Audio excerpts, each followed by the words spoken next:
আসসালামু আলাইকুম, সবাইকে ওয়েলকাম জানাচ্ছি নতুন একটি ভিডিও দেখার জন্য। আজকের রেসিপি হচ্ছে ঢ্যাঁড়স ভর্তা। তো ঢ্যাঁড়স ভর্তাটা আমি কিভাবে বানাচ্ছি, শুরুতে একটু পরিমাণ মতো পানি দিয়েছি যেন সেই পানিটাতে ঢ্যাঁড়সগুলো পারফেক্টলি সেদ্ধ হয়ে যায় এবং শুকিয়ে যায়। তো এছাড়া আর পানিতে কিছু দেইনি, জাস্ট এভাবেই সেদ্ধ করে নিয়েছি। আর এই যে আমি পানি কিন্তু শুকিয়ে গিয়েছে এবং ঢ্যাঁড়সটাকে একদমই পোড়া পোড়া করে নিয়েছি, তাহলে দেখা যায় যে স্মোকি একটা ফ্লেভার আসে, খেতে ভালো লাগে।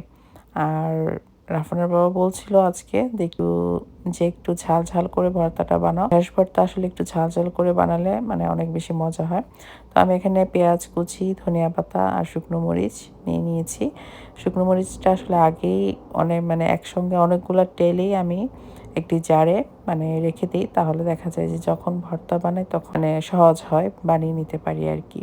ইনস্ট্যান্ট আর পোড়া লাগে না।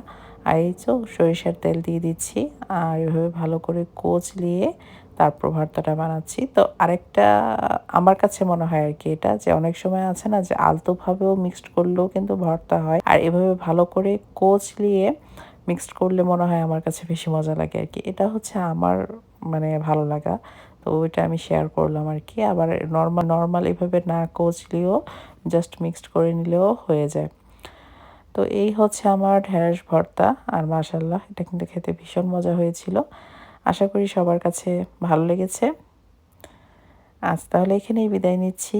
আল্লাহ হাফেজ।